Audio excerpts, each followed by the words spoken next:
통장에 300만 원이 전부입니다. 40년을 뼈 빠지게 일했는데 말이 됩니까? 여러분은 최저임금이 얼마인지 아십니까? 저한테는 남의 나라 얘기입니다. 나도 대한민국 사람인데. 여러분은 최저임금이 얼마인지 아십니까? 1320원. 뉴스에서 그러더라고요. 근데 저한테는 남의 나라 얘기입니다. 최저임금이라는 게 적용이 안 되는 사람이 이 대한민국에 있어요. 봉제공장 재봉사, 미싱사라고도 하지요. 15세 시작해서 40년을 미싱을 밟았습니다. 어렸을 때는 벤츠 한번 몰아보는 게 소원이었습니다. 그래서 뼈 빠지게 일했습니다.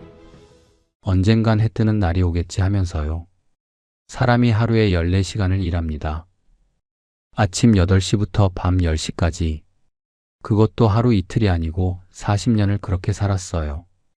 그러면 뭐가 남아야 정상입니까? 집이라도 한 채, 적금이라도 좀. 아무것도 없습니다. 저한테는 아무것도 안 남았어요. 잘 나갈 때 이야기를 하면요.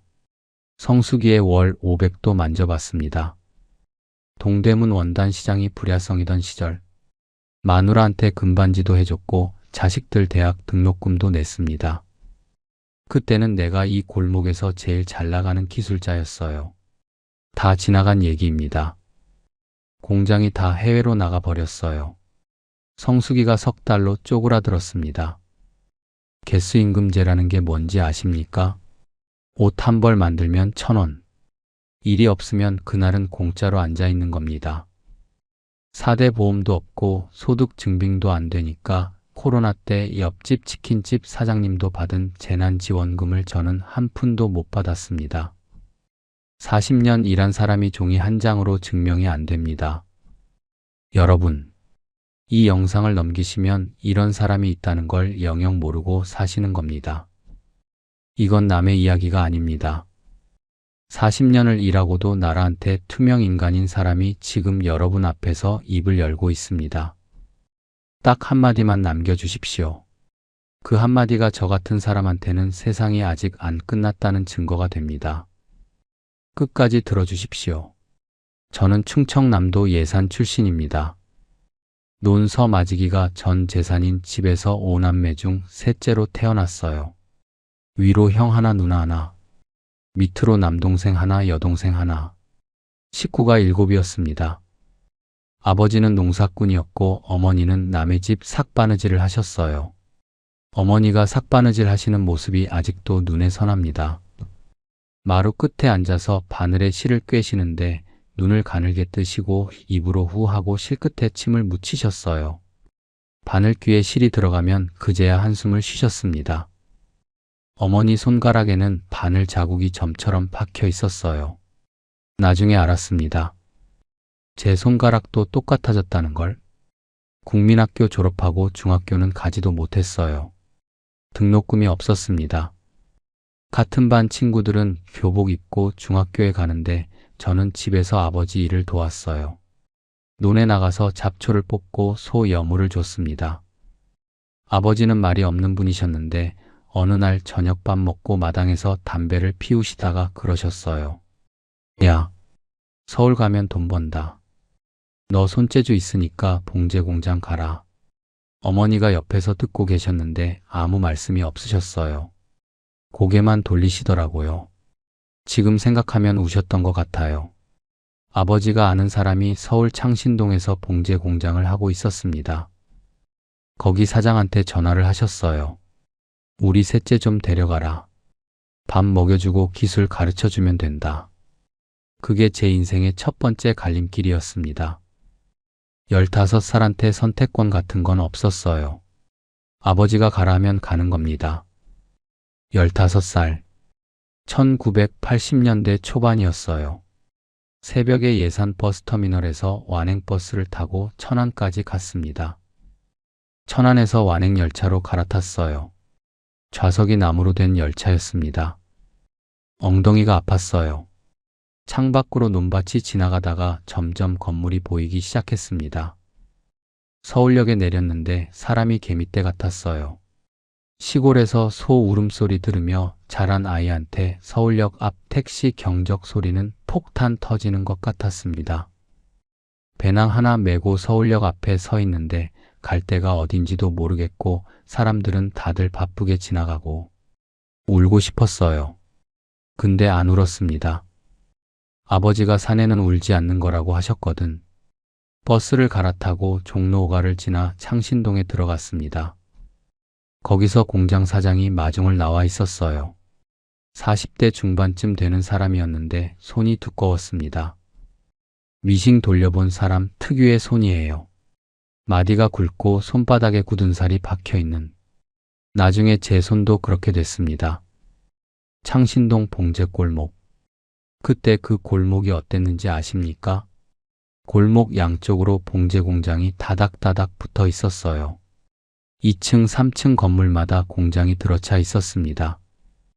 미싱 소리가 골목 전체를 울렸어요. 드르르르. 그 소리가 새벽 4시부터 밤 12시까지 안 끊겼습니다. 골목에 들어서면 원단 먼지가 코를 찔렀어요. 하얀 먼지가 공기 중에 떠다니는 게 눈에 보였습니다. 그걸 매일 마셨어요. 40년 동안. 공장이라고 해봐야 10평짜리 방에 미싱 6대 놓고 사람 10명이 앉아서 일하는 곳이었습니다. 천장이 낮아서 키 큰 사람은 고개를 숙여야 했어요. 여름에는 선풍기 하나로 버텼는데 미싱 돌아가는 열기에 선풍기 바람은 없는 거나 마찬가지였습니다. 땀이 원단 위에 뚝뚝 떨어져요. 그러면 기술자한테 혼납니다. 야, 옷에 땀 묻히면 어떡해. 겨울에는 연탄 화로 하나가 난방의 전부였어요. 손끝이 곱아서 바늘을 못 잡을 때가 있었습니다. 입김 불어서 손 녹이고 다시 잡고 그걸 반복했어요. 저는 시다로 들어갔습니다. 시다가 뭐냐면요. 허드레질 하는 사람이에요. 실밥 뜯고 원단 나르고 다림질하고 바닥 쓸고 기술자들이 잘라낸 자투리 원단을 모아서 자루에 넣고 점심때 밥 준비하고 설거지하고 기술자들 뒤에서 온갖 굳은 일을 다 합니다. 월급은 3만 원이었어요. 지금 생각하면 웃기는 돈이지만 그때는 큰 돈이었습니다. 그 3만 원 중에 2만 원은 고향에 붙였어요. 우체국에 가서 송금하면 수수료가 500원이었는데 그 500원도 아까웠습니다. 남은 10,000원으로 한 달을 버텼어요. 공장 구석에 이불 깔고 잤고 밥은 공장에서 주는 걸로 해결했습니다. 반찬이라고 해봐야 김치하고 콩자반이 전부였어요. 그래도 서러운 줄 몰랐습니다. 다들 그렇게 살았으니까. 옆에 앉은 형도 16이었고 건너편 누나도 17이었어요. 충북에서 온 형, 전라도에서 온 누나, 강원도에서 온 동생. 우리는 전부 시골에서 올라온 아이들이었습니다. 밤에 미싱 소리가 멈추고 불을 끄면 다락방에서 소곤소곤 얘기를 했어요. 고향 얘기, 부모님 얘기, 나중에 돈 벌면 뭐 할 거냐는 얘기. 충북에서 온 형이 그랬어요. 나는 돈 벌면 어머니한테 텔레비전 사드릴 거야. 그때 텔레비전이 얼마나 대단한 물건이었는지 아십니까? 흑백 텔레비전 한 대가 15만 원이었어요. 우리한테는 꿈 같은 돈이었습니다. 부모님이 보고 싶으면 공중전화 앞에 줄 서서 10원짜리 넣고 30초 통화했습니다. 어머니 목소리 듣는 30초가 한 달을 버티는 힘이었어요. 어머니가 전화 받으시면 항상 같은 말씀을 하셨어요. 밥은 먹었냐? 그 한마디에 목이 메었습니다. 네, 먹었어요. 그렇게 대답하고 끊으면 동전이 떨어지는 소리가 나요. 딸깍. 그 소리가 어머니 목소리를 끊어버리는 소리였습니다. 시다 생활 2년 만에 보조로 올라갔습니다. 미싱 옆에 앉아서 기술자가 하는 걸 어깨너머로 배우는 겁니다. 기술자가 미싱을 돌리면 옆에서 원단을 잡아주고 실을 갈아주고 완성된 부분을 정리해 주는 거예요. 그러면서 눈으로 배우는 겁니다. 페달 밟는 타이밍, 원단을 밀어 넣는 속도, 곡선 부분에서 방향 바꾸는 손놀림. 그걸 매일 옆에서 보면서 머릿속에 새겼습니다. 보조 1년 하고 나서야 드디어 미싱 앞에 앉았어요. 18살이었습니다. 사장이 그러더라고요. 너 오늘부터 혼자 해봐. 가슴이 두근거렸습니다. 처음으로 미싱 페달을 밟았을 때 그 감각을 아직도 잊지 못해요. 발바닥으로 전해지는 진동, 바늘이 원단을 뚫고 들어가는 소리, 탁탁탁탁, 실이 한 줄로 꿰매지면서 옷의 형태가 잡히는 순간, 두 장의 원단이 하나가 되는 그 느낌, 내가 뭔가를 만들어내고 있다는 기분. 그때 생각했습니다. 이거다. 이 기술 하나면 평생 먹고 산다. 첫 번째로 완성한 게 티셔츠 한 장이었어요. 솔직히 박음질이 삐뚤삐뚤했습니다. 기술자 형이 보더니 웃으면서 그랬어요. 야, 이거 입으면 사람들이 웃겠다. 창피했지만 뿌듯했어요. 내 손으로 옷을 만들었다는 사실이. 그날 밤에 그 티셔츠를 들고 다락방에서 한참을 들여다봤습니다. 삐뚤삐뚤한 박음질이 이상하게도 예뻐 보였어요. 그게 제 인생에서 가장 순수했던 착각이었습니다. 이 기술 하나면 평생 먹고 산다는 그 믿음. 40년 뒤에 그게 얼마나 큰 착각이었는지 알게 됩니다. 20을 넘기면서 저는 제법 기술자 소리를 들었습니다. 자켓 한 벌을 처음부터 끝까지 혼자 완성할 수 있게 된 거예요. 봉제 일이라는 게 단순히 미싱만 돌리는 게 아닙니다. 원단의 결을 읽어야 해요. 면은 면의 성질이 있고 폴리는 폴리의 성질이 있고 실크는 또 달라요. 결을 무시하고 잘랐다가는 옷이 틀어집니다. 시접을 잡는 감각이 있어야 하고 곡선 부분을 틀어지지 않게 꿰매는 손 기술이 필요합니다. 어깨선 맞추고 소매 달고 칼아 세우고 각 부분이 착 맞아야 옷이 되는 거예요. 그걸 몸으로 익히는데 7, 8년이 걸린 겁니다. 제가 특히 잘했던 게 자켓이에요. 자켓이 봉제에서 가장 어려운 복종 중 하나입니다. 라인이 많고 부자재가 많고 공정이 복잡해요. 안감 달고 심지 붙이고 단추구멍 뚫고 한 벌 완성하는데 공정이 20개가 넘습니다. 그걸 혼자 다 할 수 있다는 건 기술자로서 인정받는다는 뜻이에요. 공장에서 저를 부를 때 예야 하던 게 어느 순간부터 김 기사님이 됐습니다. 기사님, 그 호칭이 얼마나 자랑스러웠는지 모릅니다. 23세 창신동을 떠나서 성수동 쪽 공장으로 옮겼습니다. 거기가 단가가 조금 더 높았어요. 창신동은 티셔츠 같은 단순한 복종 위주였는데 성수동 쪽은 자켓이나 코트 같은 고급 복종을 다뤘거든요. 단가가 높으면 그만큼 기술이 필요하고 기술이 있으면 그만큼 벌 수 있었습니다. 개수임금제라는 게 이때부터 본격적으로 시작된 겁니다. 옷 한 벌 완성하면 얼마? 자켓은 3,000원, 티셔츠는 800원, 바지는 1,500원, 코트는 4,000원. 이런 식이에요. 손이 빠르면 빠를수록 돈이 되는 구조입니다. 화장실 가는 시간도 아까웠어요. 미싱에서 엉덩이를 떼는 순간 돈이 멈추는 거니까. 저는 손이 빨랐어요. 동료들이 놀랄 정도로 빨랐습니다. 자켓 한 벌을 25분 만에 쳤어요. 보통 기술자가 35분에서 40분 걸리는 걸 저는 25분에 끝냈습니다. 비결이 뭐냐고요? 동작에 낭비가 없었어요. 원단 잡고 미싱에 넣고 페달 밟고 방향 바꾸고 실 자르고 이 일련의 동작이 물 흐르듯이 이어졌습니다. 몸이 기억하는 거예요. 머리가 아니라 몸이, 손가락이, 발바닥이 새벽부터 밤까지 미싱을 돌려도 피곤한 줄 몰랐습니다. 젊으니까요. 20대의 체력이라는 게 그런 겁니다. 14시간을 앉아서 미싱을 밟아도 다음날 아침이면 또 멀쩡했어요. 지금 생각하면 그때 이미 허리가 나가고 있었을 텐데 젊은 몸이 버텨준 거지요. 25에 결혼을 했어요. 마누라는 같은 봉제 골목에서 단추 달고 실밥 뜯는 일을 하는 여자였습니다. 충청북도 제천 출신이에요. 저보다 2살 어렸어요. 얼굴이 동그랗고 웃으면 눈이 반달이 되는 여자. 순하고 말이 없는 사람이었습니다. 점심시간에 골목 앞 분식집에서 라면을 같이 먹은 게 첫 데이트였어요. 라면 2개에 밥 한 공기 시켜서 나눠 먹었습니다. 그때 마누라가 라면 국물을 후 불면서 먹는 모습이 참 예뻤어요. 지금도 그 장면이 떠오릅니다. 결혼식은 못 올렸습니다. 돈이 없었어요. 구청에 혼인신고만 하고 골목 앞 중국집에서 자장면 먹은 게 전부입니다. 사장님이 축하한다고 자장면 곱빼기 시켜줬어요. 마누라가 그날 웃으면서 그랬습니다.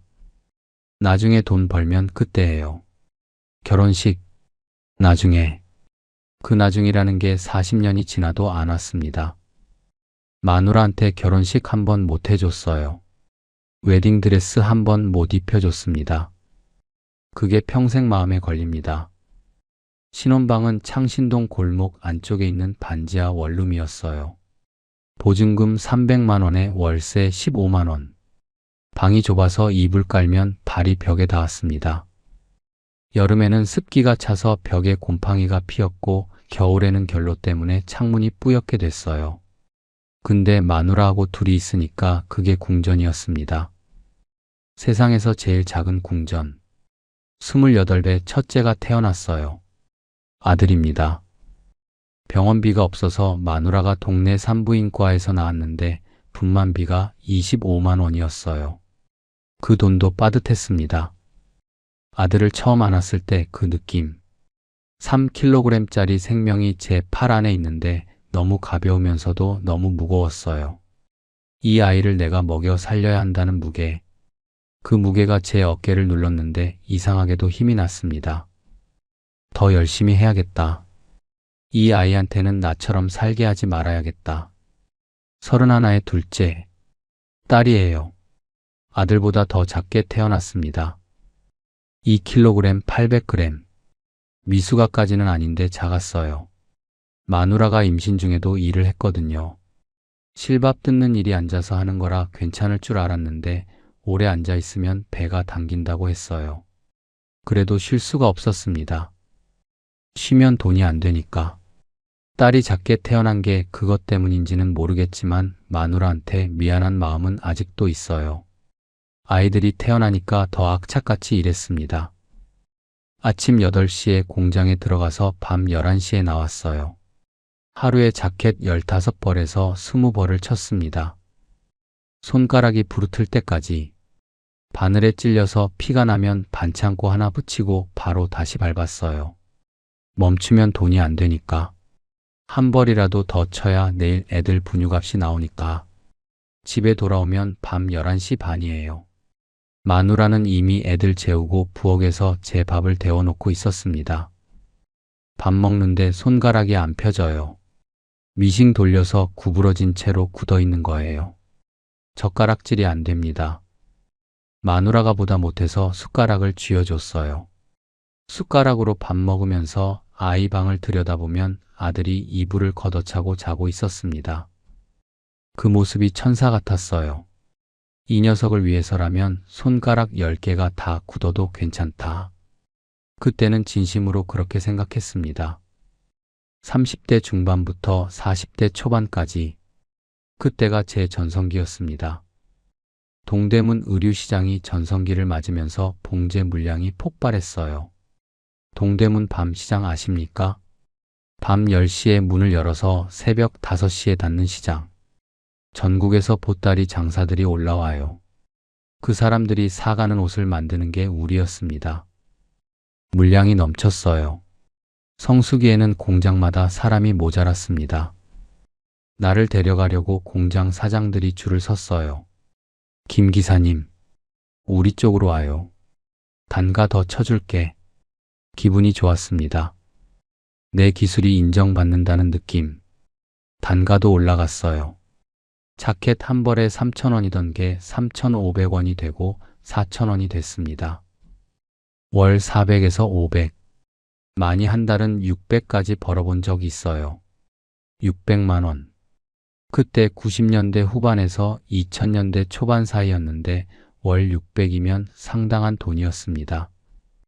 은행원이나 공무원보다 많이 벌었어요. 기술자의 자부심이 하늘을 찔렀습니다. 그때 마누라한테 금반지 해줬어요. 종로 귀금 속 거리 가서 18K 금반지 12만 원이었습니다. 진열장 앞에서 마누라가 이거 너무 비싸다 하는 걸 제가 안 된다, 사줄 거다 그랬어요. 마누라 손가락에 끼워주는데 제 손이 떨렸습니다. 결혼할 때 반지도 못 해줬거든요. 구청에서 혼인신고만 하고 자장면 먹은 게 전부인 결혼이었으니까. 마누라가 그 반지 끼고 한참을 들여다봤어요. 고맙다는 말도 안 하고 그냥 가만히 들여다보더라고요. 손가락을 이리 돌리고 저리 돌리면서 반짝이는 걸 보고 있었습니다. 그 뒷모습이 아직도 눈에 밝혀요. 조그맣게 웃고 있었거든요. 입꼬리만 살짝 올라간 웃음. 그게 제 인생에서 가장 부자였던 순간입니다. 자식들 학원비도 안 밀렸어요. 아들은 수학학원 월 15만 원, 딸은 피아노 학원 월 12만 원. 추석 때는 마누라랑 애들 데리고 고향에 내려가서 아버지한테 용돈도 드렸습니다. 20만 원.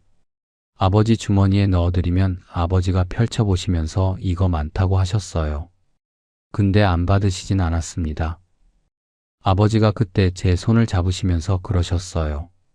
야, 네가 잘 됐구나. 아버지 손이 거칠었어요. 논에서 평생 일한 손. 그 거친 손이 제 손을 꽉 잡으셨는데 그 한마디가 40년 인생에서 제일 뿌듯한 순간이었습니다. 명절에 고향 가면 동네 사람들이 그랬어요. 서울에서 봉제하는 아들. 잘 번다면서. 어머니가 자랑을 하고 다니셨나 봐요. 동네 어르신들이 제 손을 잡고 대견하다 하실 때 어깨가 으쓱했습니다. 내가 이 집안을 일으켰다는 자부심. 근데 말입니다. 그때도 저는 4대 보험이 없었어요. 개수임금제니까. 근로계약서도 없었습니다. 월 500을 벌어도 600을 벌어도 종이 한 장으로 증명할 수가 없었어요. 국민연금도 안 넣었습니다. 당장 돈이 들어오는데 뭐하러 연금을 넣습니까? 나중에 나이 들면 그때 생각하지. 그때는 그렇게 생각했어요. 그게 얼마나 큰 실수였는지. 그때 연금을 넣었으면, 그때 다른 일을 찾았으면, 그때 공부를 했으면. 근데 그때는 몰랐습니다. 미싱 앞에 앉아서 돈이 들어오는데 왜 다른 생각을 합니까? 서류 같은 게 뭐가 중요합니까? 그때 저는 그렇게 생각했어요. 나중에 알게 됩니다. 그게 얼마나 무서운 실수였는지. 2000년대 중반부터 뭔가 이상해지기 시작했습니다. 공장 분위기가 달라졌어요. 사장 표정이 어두워졌습니다. 동대문 시장 사장들이 하나둘 말을 바꾸기 시작한 거예요. 단가를 깎아달라는 겁니다. 자켓 3,000원이던 게 2,500원이 되고 2,000원이 됐어요. 이유가 뭐냐고 물었더니 중국에서 1,500원에 만들어 온다는 거예요. 중국. 그 이름이 처음 들렸을 때는 실감이 안 났습니다. 우리가 여기서 밤새워 만드는 옷을 중국에서 반값도 안 되는 돈으로 찍어낸다고. 그게 가능한 거냐고. 가능했습니다. 인건비가 우리의 5분의 1도 안 되니까. 품질이 떨어지지 않냐고요. 처음에는 떨어졌어요. 근데 몇 년 지나니까 중국 기술자들도 실력이 올라왔습니다. 우리하고 별 차이 없는 옷을 반값에 만들어내는 거예요. 처음에는 중국이었어요. 그 다음에 베트남이 왔습니다. 베트남 인건비가 중국보다 더 쌌어요. 캄보디아, 방글라데시, 미얀마. 옷 만드는 나라가 하나씩 늘어날 때마다 단가가 떨어졌습니다. 우리는 단가를 맞출 수가 없었어요. 서울에서 월세 내고 밥 먹고 살려면 최소한의 단가가 있어야 하는데 그걸 맞추면 동대문 사장들이 안 줍니다. 해외에서 더 싸게 만들어 오니까 공장이 하나씩 문을 닫기 시작했어요. 골목 끝에 있던 김 사장네가 먼저 나갔습니다. 미싱 8대 돌리던 곳이었는데 어느 날 문이 닫혀 있었어요. 그 다음에 2층에 있던 박 사장네. 20년 넘게 하던 사람인데 어느 날 짐을 싸고 있더라고요. 형님 어디 가요? 물었더니 고개를 저으면서 나도 모르겠다 하더라고요. 그 뒷모습이 아직도 기억납니다. 20년 미싱 돌린 사람의 뒷모습이 건너편 최 사장네도 나갔어요. 미싱 소리가 하나씩 꺼져가는 게 들렸습니다. 드르르르 하던 소리가 어느 날 뚝 끊기면 아, 또 한 군데 문 닫았구나. 가슴이 철렁했어요. 골목이 조용해지는 거예요. 예전에는 골목에 들어서면 미싱 소리가 합창을 하듯이 울렸는데 이제는 띄엄띄엄 소리가 나요. 중간중간 빈 공장이 보이고 셔터가 내려져 있고 골목에 사람이 줄었습니다. 성수기가 줄어들기 시작했어요. 원래 봄가을 6개월이 성수기였습니다. 3월부터 5월, 9월부터 11월. 이 6달 동안 미친 듯이 일하고 나머지 6달은 좀 쉬면서 사는 거였어요. 그게 5달이 되고 넉 달이 되더니 2000년대 후반에는 석 달로 쪼그라들었습니다. 석 달 벌어서 9달을 살아야 합니다. 그게 됩니까? 안 됩니다. 비수기에는 일이 없어요. 아예 없는 날도 있습니다. 공장에 출근해도 미싱 앞에 그냥 앉아 있는 거예요. 사장이 미안한 표정으로 그래요. 오늘 물량이 없어. 그러면 집에 가야 해요. 앉아 있으면 돈이 나옵니까? 안 나옵니다. 개수임금제는 그런 겁니다. 일이 없으면 수입이 0원이에요. 0원. 그 단어가 얼마나 무서운 줄 아십니까? 아침에 눈 떠서 옷 입고 공장에 가요. 지하철 타고 버스 갈아타고 30분 걸려서 갑니다. 교통비 왕복 2,400원. 공장에 도착하면 사장이 그래요. 오늘 물량 없어. 집에 가. 그 한마디에 그날은 끝이에요. 교통비 2,400원만 날린 거예요. 그게 한 달에 보름씩 반복됩니다. 처음에는 화가 났어요. 왜 일이 없냐고. 뭐라도 구해오라고. 근데 사장도 어쩔 수 없는 겁니다. 발주가 안 들어오는데 어떻게 합니까? 사장도 먹고 살아야 하는 사람인데 화를 내봐야 달라지는 게 없었습니다. 나중에는 체념했어요. 오늘도 0원이구나. 그러고 집에 가는 겁니다. 마누라한테 말을 못했어요. 일 갔다 왔다고 하고 집에 들어오면 마누라가 밥을 차려줍니다. 밥 먹으면서 마누라 눈을 못 마주쳤어요. 오늘 하루벌이가 0원인데 밥을 먹고 있다는 게 죄인 같았습니다. 반찬이 점점 줄어들었어요. 삼겹살이 두부로 바뀌고 두부가 콩나물로 바뀌고 어느 날은 김치하고 계란부침 하나가 전부였습니다. 마누라가 미안한 표정으로 그러더라고요. 오늘은 이것밖에 없어요. 제가 뭐라고 그랬겠습니까? 아니야. 맛있다. 그렇게 말했는데 목이 메었어요. 마누라가 눈치를 챘는지 어느 날 그러더라고요. 요새 좀 힘들어요? 저는 대답을 못했습니다. 고개만 끄덕였어요. 그때 마누라가 제 손을 잡았습니다. 굳은 살 투성이에 바늘 자국 투성이인 제 손을 아무 말 없이 잡고 있었어요. 그날 밤에 마누라가 안방에서 혼자 울더라고요. 소리 안 나게 이불 덮고 우는데 어깨가 들썩이는 게 보였습니다. 제가 그 등을 두드려줘야 하는데 손이 안 올라갔어요. 내가 뭐라고. 돈도 못 버는 놈이. 그 밤이 제 인생에서 가장 긴 밤이었습니다. 아들이 대학에 갈 나이가 됐어요. 대학. 저는 중학교도 못 간 사람인데 아들은 대학에 보내고 싶었습니다. 등록금이 한 학기에 350만 원이었어요. 성수기 석 달 벌어서는 등록금 내고 나면 남는 게 없었습니다. 아들한테 말했어요. 아버지가 지금 좀 어려운데. 아들이 그러더라고요. 알아요. 저 알바할게요. 19살 아들이 아버지한테 알아요 라고 하는 거예요. 그 말이 얼마나 미안했는지 모릅니다. 내 자식한테 돈 걱정을 시키는 아버지가 된 거예요. 아들은 편의점 알바를 했습니다. 밤 10시부터 새벽 6시까지 대학 다니면서 밤에 편의점에서 일하는 거예요. 아들이 그 고생을 하는데 저는 비수기라 집에서 텔레비전을 보고 있었습니다. 그게 아버지 맞습니까? 자식은 밤새워 알바하는데 아버지는 일이 없어서 집에 있는 꼴이. 딸은 대학을 안 갔습니다. 안 간 게 아니라 못 간 거지요. 아들 등록금도 빠듯한데 딸까지 보낼 돈이 없었어요. 피아노 학원도 진작에 끊었습니다.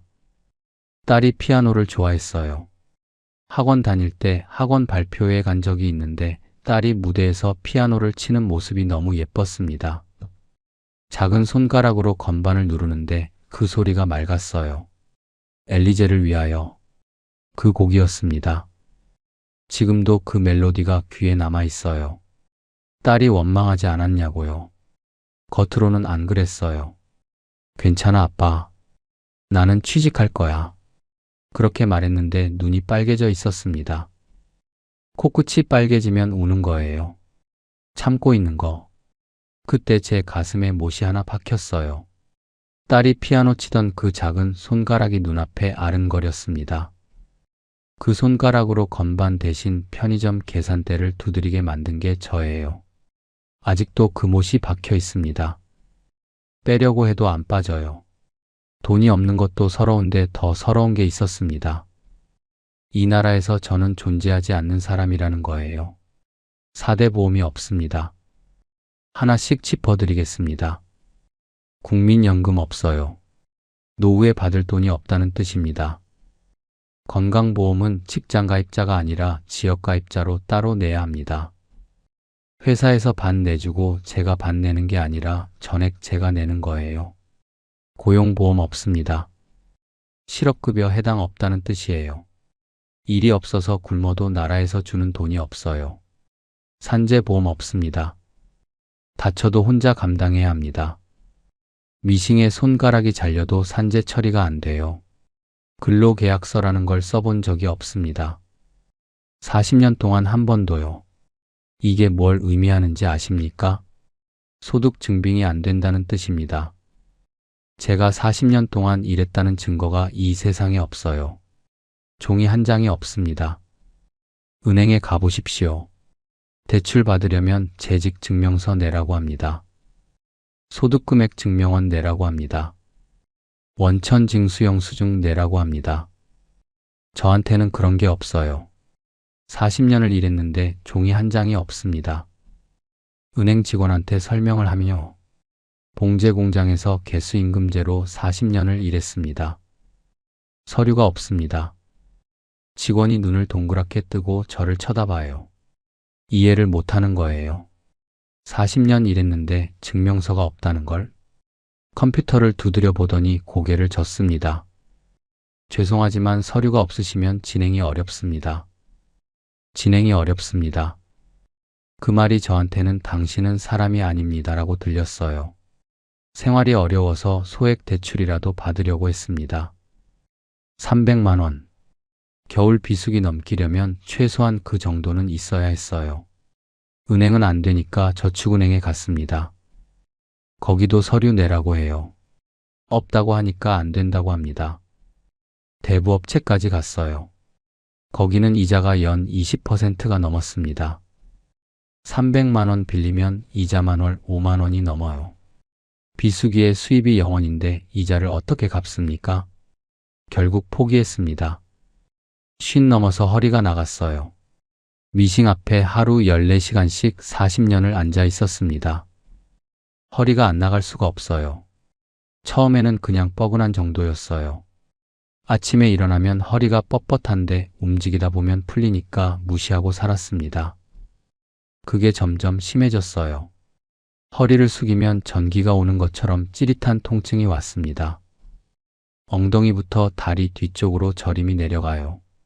걸을 때 다리가 끌렸습니다. 병원에 갔더니 디스크라고 하더라고요. 허리 디스크. 4번, 5번 사이. 의사가 엑스레이 사진을 보여주면서 설명하는데 하나도 못 알아들었어요. 그냥 여기가 나갔다 정도만 이해했습니다. 수술해야 한다고 했어요. 수술비 800만 원. 800만 원. 보험이 있으면 부담이 줄 텐데 산재 처리가 안 되니까 온전히 제 돈입니다. 실손보험이라도 들어놨으면 좋았을 텐데 보험 가입할 때도 소득 증빙이 필요하더라고요. 800만 원이 어디 있습니까? 성수기 2달을 꼬박 벌어도 모자란 돈이에요. 수술을 포기했습니다. 파스 붙이고 진통제 먹고 다시 미싱 앞에 앉았어요. 허리가 꺾일 것 같아도 멈출 수가 없었습니다. 멈추면 그날 수입이 0원이니까 파스를 등에 4장 붙이고 일했어요. 파스 냄새가 온 공장에 진동했습니다. 옆에 앉은 젊은 기술자가 형님 그거 좀 심한 거 아닙니까? 그러더라고요. 괜찮다고 했습니다. 괜찮지 않은데 괜찮다고 했어요. 뭐 어쩌겠습니까? 쉬면 죽는데. 마누라가 그때부터 일을 나가기 시작했어요.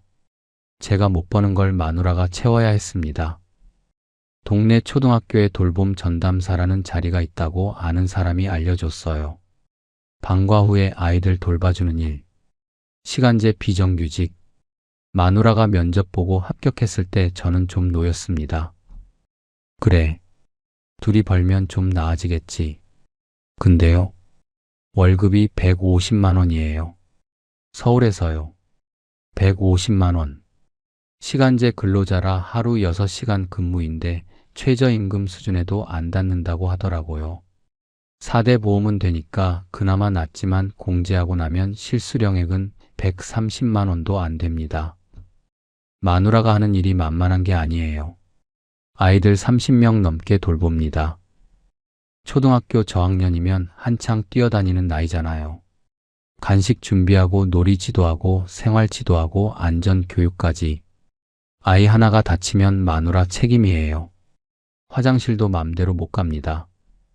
아이 안전 문제 때문에 옆 반 선생님한테 부탁하고 가야 해요. 점심시간도 따로 없어요. 아이들 간식 시간이 마누라 점심시간이고 아이들 놀이 시간이 마누라 근무 시간입니다.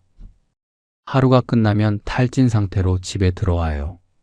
소파에 앉으면 그대로 잠이 듭니다. 돌봄 전담사가 학교에서 어떤 위치인지 아십니까? 비정규직 공공부문 노동자입니다. 고용 주체는 시도교육청인데 실제로는 학교장 지시를 받아요. 교육청하고 학교장 사이에 끼어서 이러지도 저러지도 못하는 위치입니다.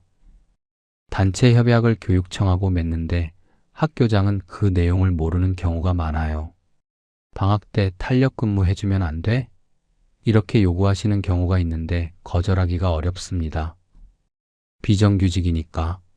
매년 계약 갱신해야 하니까. 찍히면 다음 해에 잘릴 수 있으니까.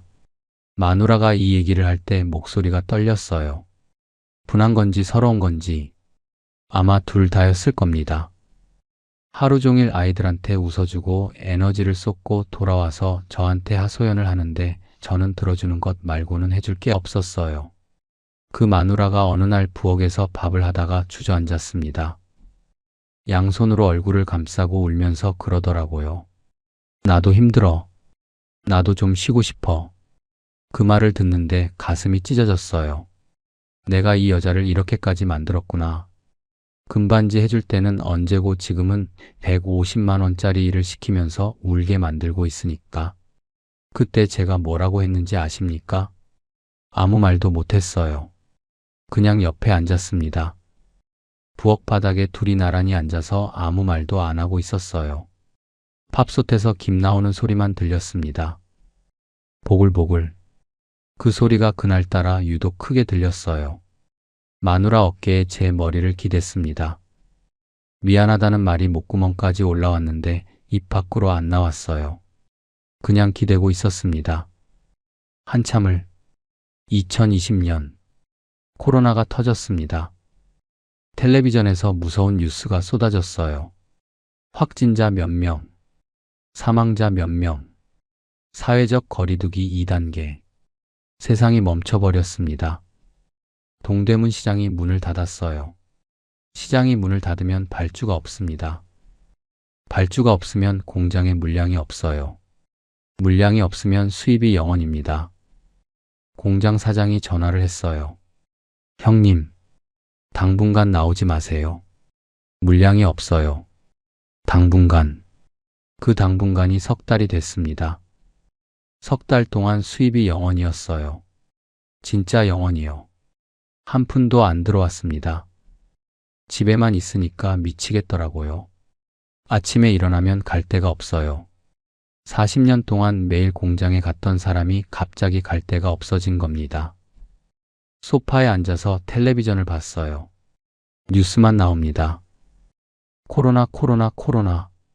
확진자 수, 사망자 수, 백신, 거리두기. 같은 얘기가 하루 종일 반복됐어요. 채널을 돌려도 코로나. 끄면 조용한데 그 조용함이 더 무서웠습니다. 미싱 소리가 없는 하루가 이렇게 길었나. 텔레비전을 켰더니 재난지원금 준다고 하더라고요. 긴급 재난지원금. 전 국민한테 1인당 40만 원이었나? 저는 당연히 받는 줄 알았어요. 전 국민이라고 했으니까. 나도 국민이니까. 근데 신청을 하려고 보니까 소득 구간별로 차등 지급이라는 게 있더라고요. 소득 증빙 서류를 내야 하는 게 있었습니다. 저한테는 그게 없어요. 건강보험료 납부 확인서, 소득금액 증명원, 이런 걸로 소득 구간을 나누는데 저는 개수임금제라 소득이 공식적으로 잡히지 않습니다. 구청에 전화했어요. 상담원이 친절하게 설명해 주더라고요. 이러이러한 서류가 필요합니다. 하나도 없다고 했더니 잠깐 말이 없어요. 그러더니 이렇게 말했습니다. 소득 증빙이 안 되시면 확인이 어렵습니다. 제가 물었어요. 저 40년째 일하고 있는데요. 봉제 공장에서요. 상담원이 또 잠깐 말이 없었어요. 그러더니 이렇게 말했습니다. 죄송합니다. 죄송합니다. 그 한마디로 끝이에요.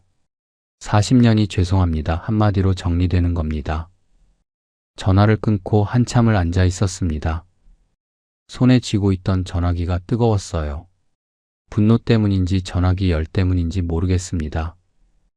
옆집 치킨집 사장님은 받았더라고요. 사업자 등록이 돼 있으니까.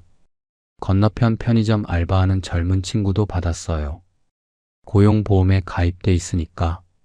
동네 사람들이 재난지원금 받아서 뭘 사 먹었네, 어디 갔었네 하는 얘기를 하는데 저는 그 자리에 끼지를 못했습니다. 동네 앞 벤치에 앉아서 아저씨들이 그 얘기를 하는 걸 듣고만 있었어요. 30만 원 받았다. 40만 원 받았다. 뭘 샀다. 저는 웃기만 했습니다. 같이 웃어야 하니까. 속은 불이 났는데 마누라한테 말했어요. 우리는 해당 없대. 마누라가 아무 말 없이 고개를 돌리더라고요. 창밖을 보고 있었는데 그 옆모습이 오른쪽 볼에 주름이 깊어져 있었어요. 언제 저렇게 주름이 졌지? 그 옆모습이 10년은 늙어 보였습니다. 마누라도 재난지원금을 기대하고 있었나 봐요. 뭘 살 생각을 했었나 봐요. 근데 해당 없다는 말에 기대가 한꺼번에 무너진 거지요. 코로나가 길어지면서 봉제 물량이 완전히 끊겼어요. 석 달이 넉 달이 되고 5달이 됐습니다. 통장에 있는 돈으로 월세 내고 공과금 내고 건강보험료 내고 하니까 한 달에 70만 원씩 빠져나갔어요. 들어오는 건 없고 나가는 건 있고 통장 잔액이 눈에 보이게 줄어들었습니다. 매달 인터넷 뱅킹으로 잔액을 확인하는 게 공포였어요. 숫자가 작아지는 걸 보는 게 500만 원이 400만 원이 되고 300만 원이 되고 200만 원 밑으로 떨어지는 날에는 화면을 껐습니다. 보기 싫었어요. 100만 원 밑으로 떨어지는 날밤에 잠을 못 잤어요. 천장을 보면서 이 생각 저 생각이 들더라고요. 내가 뭘 잘못한 거지. 40년을 일했는데 왜 이 꼴이지. 이 돈 다 떨어지면 우리 어떡하지. 마누라 월급 150만 원이 우리 집 유일한 수입이 된 겁니다. 150만 원으로 살아야 했어요. 월세 50만 원 내고 공과금 15만 원 내고 건강보험료 14만 원 내고 마누라 교통비 월 5만 원, 통신비 2만 원, 남은 돈이 64만 원. 거기서 식비를 빼야 합니다. 둘이 한 달 먹으려면 최소 40만 원은 있어야 해요. 그러면 24만 원. 24만 원으로 한 달을 나머지 살아야 합니다. 경조사비, 약값, 비상금. 그런 거 생각하면 24만 원도 부족해요. 마누라가 장을 볼 때 달라졌어요. 예전에는 마트에 갔는데 이제는 전통시장에 갑니다. 전통시장에서도 떨이를 사요. 문 닫기 직전에 가면 채소가 싸거든요. 시들시들한 상추, 좀 물러진 토마토, 그런 걸 사와요. 저녁에 밥 먹으면서 마누라가 그래요. 시장에서 싸게 샀어요. 괜찮은 거예요. 괜찮다고 하는데 목소리가 괜찮지 않았습니다. 고기가 밥상에서 사라졌어요. 한 달에 한 번 삼겹살 사오던 게 두 달에 한 번이 되고 석 달에 한 번이 되더니 아예 안 사왔습니다. 어느 날 마누라가 부엌에서 된장찌개를 끓이고 있는데 냄새를 맡으니까 고기 냄새가 났어요. 반가워서 물었습니다. 오늘 고기 넣었어? 마누라가 잠깐 멈칫하더니 웃으면서 그래요. 참치 넣었어. 참치캔. 참치캔 하나가 1,300원이에요. 그게 고기 대신인 거예요. 아들한테 전화가 왔어요. 아버지 괜찮아요? 괜찮다. 걱정 마라. 그렇게 말하고 끊었는데 손이 떨렸습니다. 자식한테 돈 보내달라는 말을 차마 못하겠더라고요. 아들도 맞벌이로 겨우 사는데 시아버지한테 돈까지 보내면 그 살림이 어떻게 되겠습니까? 딸한테도 전화가 왔어요. 아빠 밥은 먹고 다녀? 응. 먹는다. 거짓말이었습니다. 그날 점심 굶었어요. 아침에 밥 한 공기 먹고 저녁까지 버텼습니다. 코로나 때 2차 재난지원금도 나왔고 3차도 나왔습니다. 저는 한 번도 못 받았어요. 한 번도요. 나라가 국민한테 돈을 나눠주는데 저만 빠진 겁니다. 텔레비전에서 재난지원금 얼마 풀렸다는 뉴스가 나올 때마다 채널을 돌렸어요. 보기 싫었습니다. 내 얘기가 아니니까. 세금은 냈어요. 건강보험료, 부가세, 뭐 이것저것. 세금 낼 때는 저도 국민인데 돈 받을 때는 해당 없음이래요. 세금 고지서는 어김없이 오는데 재난지원금 안내문은 안 옵니다. 그게 나라예요. 내가 아는 나라가 그겁니다. 그때 깨달았습니다. 제도 받기라는 게 감옥이라는 걸. 보이지 않는 감옥. 쇠창살은 없는데 나갈 수가 없는 감옥. 벽은 안 보이는데 부딪히면 아픈 감옥. 40년을 일했는데 이 나라가 저를 모릅니다. 저는 이 나라의 유령이에요. 코로나가 좀 풀리고 나서 다시 미싱 앞에 앉았습니다. 공장 사장한테 전화가 왔어요. 형님, 물량 좀 들어왔어요. 나오실 수 있어요? 반가웠습니다. 몇 달 만에 미싱 앞에 앉는 건데 발걸음이 가벼웠어요. 공장 문 열고 들어가니까 미싱이 그대로 있었습니다. 먼지가 좀 쌓여 있었어요. 손으로 먼지를 닦고 페달을 밟았습니다. 드르르르. 그 소리가 반가웠어요. 오랜만이다. 근데 몸이 예전 같지가 않았습니다. 코로나 동안 집에만 있었으니까 체력이 빠져 있었어요. 거기에 허리는 진작에 나갔고 이번에는 손이 문제였습니다. 오른손 손가락이 뻣뻣해지기 시작한 거예요. 미싱을 오래 하면 손가락 관절에 무리가 옵니다. 같은 동작을 수만 번 반복하니까요. 원단 잡고 밀어넣고 방향 바꾸고. 이 동작을 40년 동안 하루에 수천 번씩 했어요. 마디가 굵어지고 구부렸다 펴는 게 자유롭지가 않습니다. 아침에 일어나면 주먹이 안 쥐어져요. 손가락이 굳어 있습니다. 따뜻한 물에 10분을 담가야 겨우 풀려요. 세면대에 뜨거운 물 받아서 양손을 담그고 주물주물합니다. 천천히 손가락을 구부렸다 폈다 하면서. 그래야 미싱을 잡을 수 있어요. 이 루틴이 매일 아침 반복됩니다. 눈도 나빠졌어요. 실이 잘 안 보입니다. 바늘귀에 실을 꿰는데 전에는 3초면 됐는데 지금은 30초가 걸려요. 실끝이 흐릿해요. 돋보기를 쓰고 미싱을 돌립니다. 근시 안경 위에 돋보기를 또 쓰는 거예요. 안경 2개를 겹쳐 쓰는 꼴. 그 모습이 어떻게 보이겠습니까? 옆에 젊은 친구가 힐끗 쳐다보는 게 느껴져요. 불쌍하다는 눈빛인지 한심하다는 눈빛인지 모르겠습니다. 어쩌면 둘 다일 겁니다. 속도가 떨어졌어요. 예전에 자켓 하루 20벌 치던 사람이 지금은 12벌도 힘듭니다. 손가락이 안 따라주니까, 눈이 안 따라주니까, 허리가 안 따라주니까, 몸 전체가 거부하는 거예요. 40년 혹사한 대가를 지금 치르고 있는 겁니다. 12벌이면 얼마냐? 단가가 떨어져서 자켓 한 벌에 1,500원이에요. 12벌이면 18,000원. 하루 14시간 일해서 18,000원입니다. 시간당으로 치면 1,285원이에요. 최저임금만 320원에 10분의 1도 안 됩니다. 편의점 알바 1시간 하면 1,320원인데 저는 14시간 일해서 18,000원이에요. 이게 40년 기술자의 하루 품삯입니다. 공장 사장이 눈치를 주기 시작했어요. 직접 말은 안 합니다. 근데 느껴져요. 물량이 들어오면 젊은 사람한테 먼저 줍니다. 저한테는 나중에 남은 걸 돌려요. 예전에는 제가 먼저 골랐습니다. 기술이 좋으니까. 단가 높은 걸 제가 집었어요. 지금은 느리니까 뒤로 밀리는 겁니다. 자존심이 상해도 말을 못합니다. 느린 게 사실이니까. 젊은 기술자들이 들어왔어요. 30대. 손이 빠릅니다. 제가 12벌 칠 때 그 친구들은 20벌을 쳐요. 제가 25분 만에 자켓 한 벌 치던 시절이 있었는데 이제는 40분이 걸립니다. 그 25분이 돌아오지 않아요. 절대로. 어느 날 사장이 이렇게 말하더라고요. 형님, 요새 좀 힘들지요? 쉬엄쉬엄 하세요. 그 말이 무슨 뜻인지 알아요.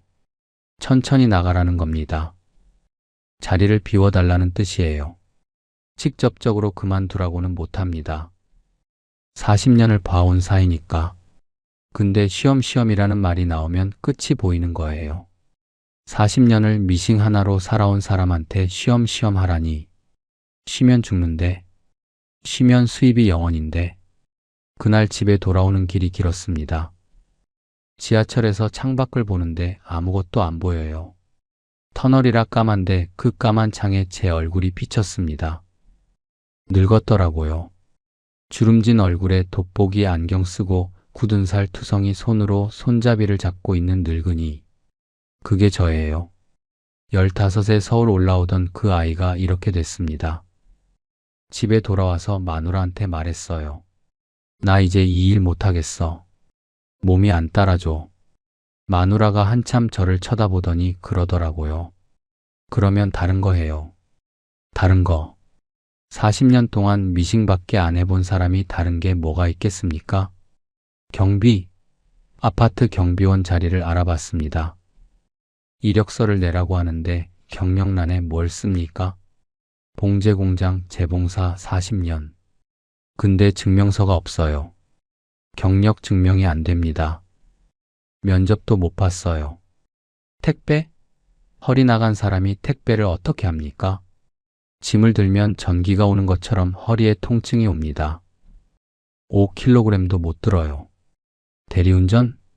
면허가 없습니다. 면허 딸 돈도 없어요. 마누라가 제 얼굴을 보더니 웃었어요. 쓴 웃음이었습니다.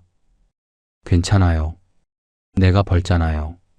그 말이 고마우면서도 비수처럼 꽂혔어요. 마누라 150만 원에 기대서 사는 남편.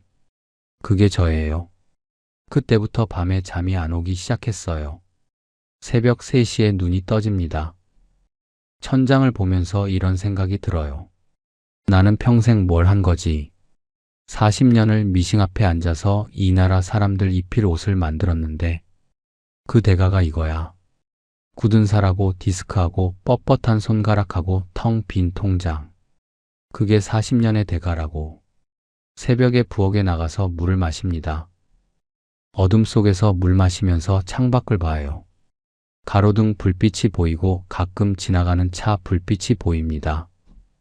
이 도시는 잠을 안 자는구나. 근데 이 도시는 저를 모르는구나.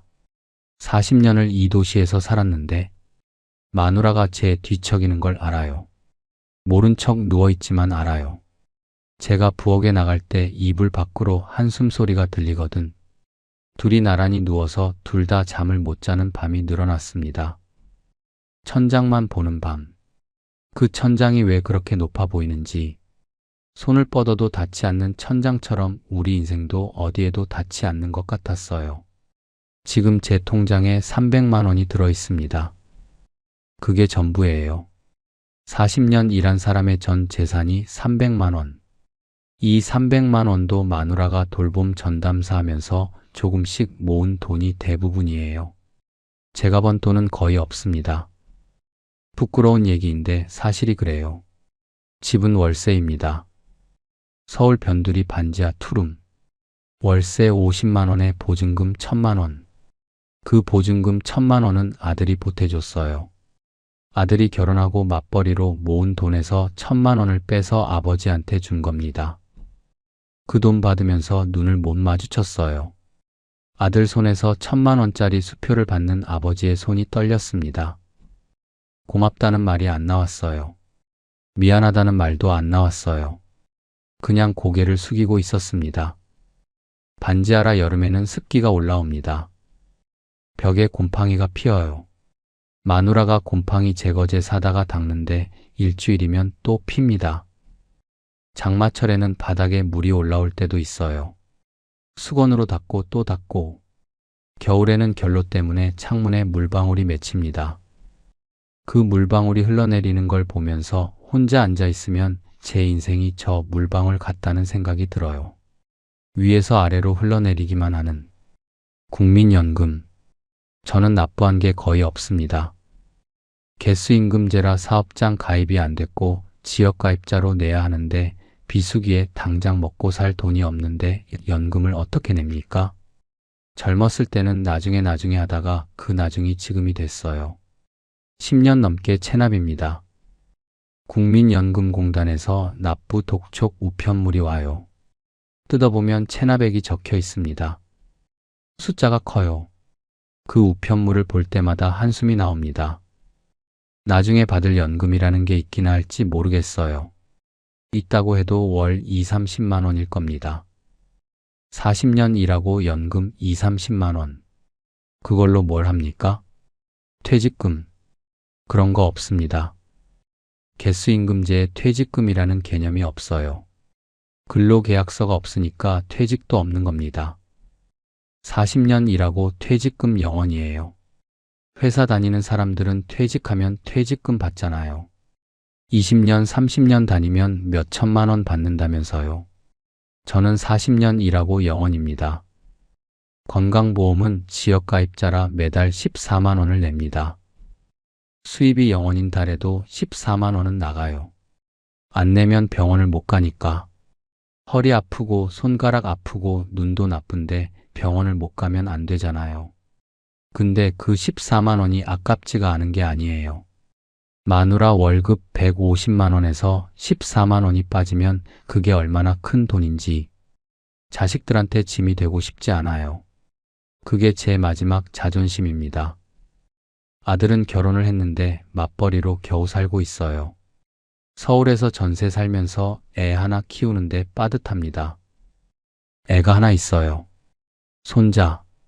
올해 4살. 귀여운 놈인데 용돈을 못 줍니다. 명절 때 10,000원짜리 한 장 쥐어주는 게 전부예요. 설날에 아들 집에 갔어요. 손자가 할아버지하고 달려왔습니다. 안아주는데 가벼워요. 이렇게 가벼운 게 이렇게 무거울 수가 있나? 이 아이한테 뭘 해줄 수 있을까? 10,000원짜리 한 장 꺼내서 손자 주머니에 넣어줬어요. 며느리가 옆에서 아이고 괜찮으세요? 그러더라고요. 괜찮다고 했습니다. 근데 괜찮지 않아요. 시아버지가 손자한테 10,000원 쥐어주는 꼴이 뭡니까? 다른 집 할아버지들은 10만 원, 20만 원 용돈 주는데 며느리가 괜찮다고 하는데 그 얼굴에 진심이 아닌 게 보여요. 당연하지요. 시아버지가 보증금 1000만 원도 아들한테 받아 쓰고 손자한테 10,000원밖에 못 주는 사람인데 무슨 마음이겠습니까? 며느리를 원망하지 않아요. 원망할 자격이 없습니다. 딸은 혼자 삽니다. 30이 넘었는데 결혼을 안 해요. 안 하는 건지 못 하는 건지 어쩌면 하기 싫은 건지도 모르겠습니다. 돈 없는 아버지 밑에서 자라면서 결혼이라는 게 겁이 났나 봐요. 결혼하면 또 저처럼 될까봐. 딸이 한번 그런 얘기를 했습니다. 명절에 다 같이 모였을 때, 아빠, 나는 아빠처럼 살기 싫어. 그 말을 듣는 순간 식탁에서 숟가락을 놓았어요. 밥이 안 넘어갔습니다.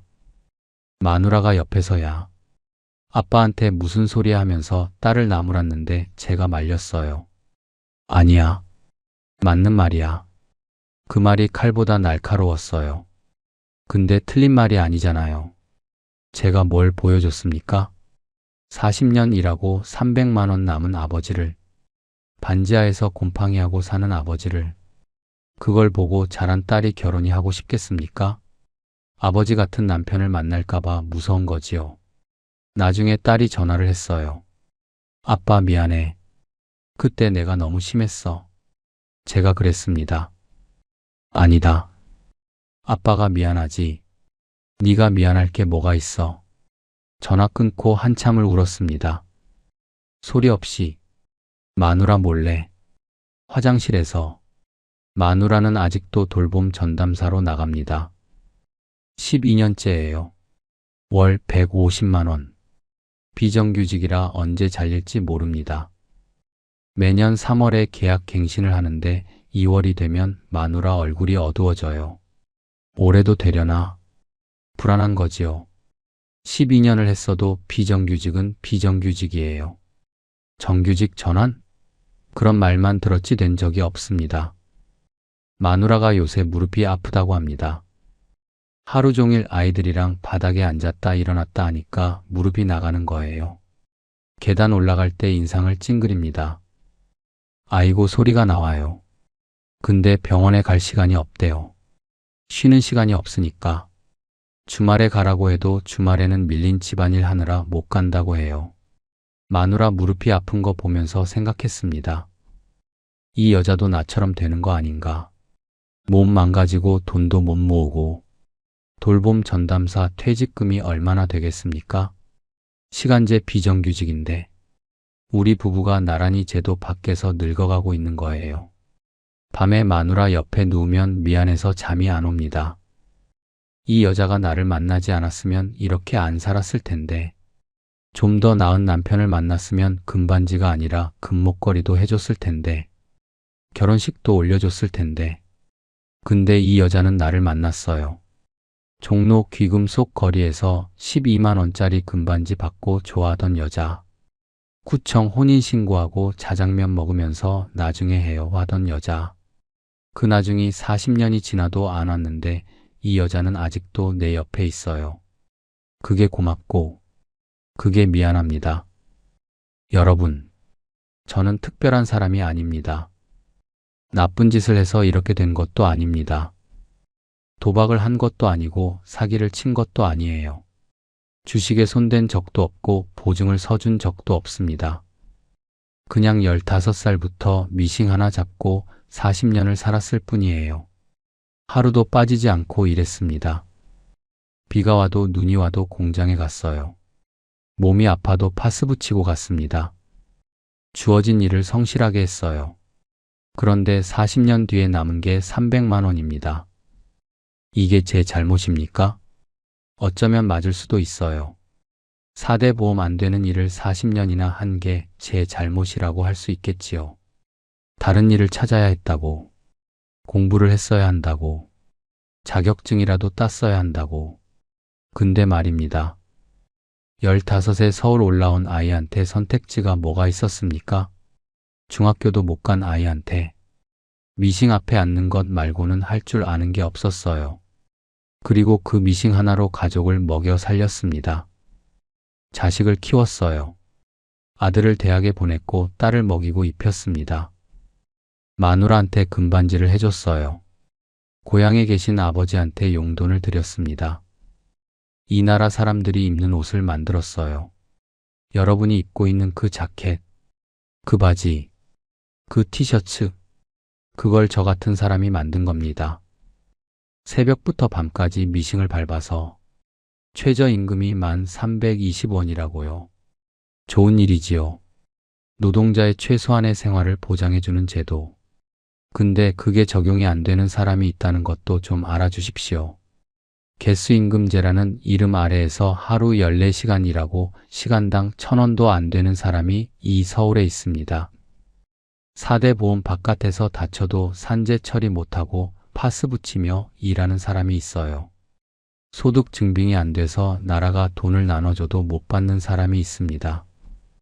재난이 와도 재난지원금을 못 받는 사람, 은행에서 돈을 못 빌리는 사람, 퇴직해도 퇴직금이 없는 사람, 저 같은 사람을 뭐라고 부르더라고요. 제도 밖 사람.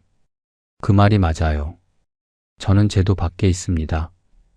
문 안에는 최저임금이 있고 4대 보험이 있고 퇴직금이 있고 실업급여가 있고 산재보험이 있는데 저는 그 문 바깥에 서 있어요.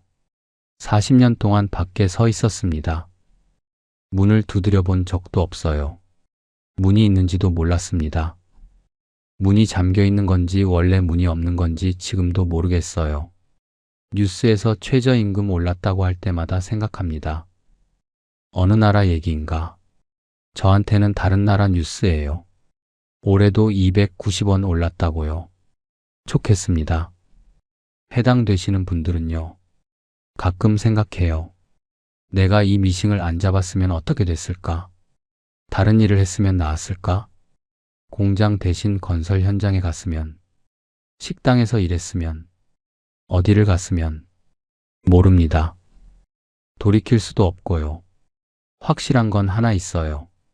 저는 후회보다 억울함이 큽니다. 게을러서 가난한 게 아니에요. 놀아서 못 사는 게 아닙니다. 술 마시고 노름해서 돈을 날린 게 아닙니다. 40년을 쉬지 않고 일했는데 가난한 겁니다. 이게 정상입니까? 40년을 쉬지 않고 일한 사람이 통장에 300만 원 들고 반지하에서 곰팡이하고 사는 게 정상이냐고요. 마누라한테 미안하고 자식들한테 미안합니다. 금반지 해줬던 그 손으로 지금은 마누라 약값도 못 내고 있어요. 마누라 무릎이 아픈데 병원비를 못 내겠다고 파스 사다 줬습니다. 파스? 저도 파스로 버티고 마누라도 파스로 버티고 파스가 이 집안의 만병통치약이에요. 딸한테 피아노 학원 보내주던 아버지가 지금은 손자한테 10,000원도 떨떠름하게 주고 있습니다. 아들한테 보증금 1,000만 원을 받아 쓴 아버지, 딸한테 아빠처럼 살기 싫다는 말을 듣는 아버지, 그게 저예요. 40년 미싱 돌린 기술자의 말년이 이겁니다. 근데 말입니다.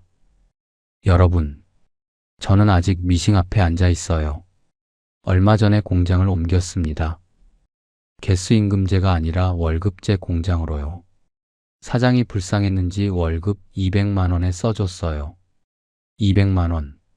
40년 경력 기술자 월급이 200만 원입니다. 근데 그래도 고맙습니다. 개수임금제보다는 나으니까. 적어도 비수기의 영어는 안 되니까. 근로계약서도 처음 써봤어요. 40년 만에 처음으로 제 이름이 적힌 서류가 생긴 거예요. 그 종이 한 장이 얼마나 감격스러웠는지 모릅니다. 내일도 미싱 앞에 앉을 겁니다. 모레도요. 이 손가락이 안 움직일 때까지 앉아 있을 겁니다. 이게 제가 아는 유일한 삶의 방식이니까. 40년 동안 미싱이 저를 먹여 살렸으니까. 비록 배불리는 못 먹여 살렸지만, 비록 집 한 채 못 마련해 줬지만, 그래도 이 미싱 앞에서 저는 사람이었습니다.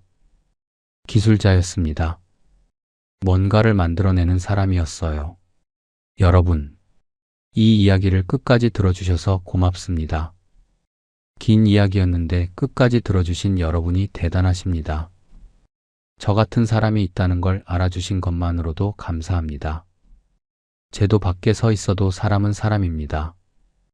40년을 일한 손은 비록 굳은 살 투성이지만 그래도 따뜻한 손입니다. 그 손이 만든 옷을 여러분이 입고 계실 수도 있어요.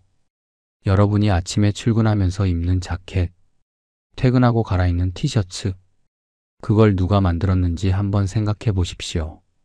공장 어딘가에서 미싱을 밟고 있는 사람이 있어요. 그 사람이 최저임금도 못 받고 있을 수 있습니다. 부디 이 영상을 보시는 여러분은 저처럼 되지 마십시오. 제도 안에 계십시오. 4대 보험 챙기시고 근로계약서 쓰시고 소득 증빙되는 일을 하십시오. 그게 당장은 귀찮고 별거 아닌 것 같아도 나중에 여러분을 지켜주는 방패가 됩니다. 저한테는 그 방패가 없었어요. 40년을 맨몸으로 살았습니다. 그리고 혹시 여러분 주변에 저 같은 사람이 있으면 한 번만 안부를 물어봐 주십시오. 괜찮냐고, 밥은 먹었냐고, 허리는 안 아프냐고. 그 한마디가 제도 밖에서 혼자 서 있는 사람한테는 세상에서 가장 든든한 울타리가 됩니다. 나를 아는 사람이 있구나. 나를 걱정하는 사람이 있구나. 그 느낌이 파스보다 나은 약이에요. 여러분의 댓글 한 줄이 누군가의 40년을 위로해 줄 수 있습니다. 40년 동안 미싱 앞에 앉아서 묵묵히 옷을 만들었던 사람한테 수고했다고, 고생했다고 그 한마디면 됩니다. 부디 한 말씀만 남겨주십시오. 고맙습니다.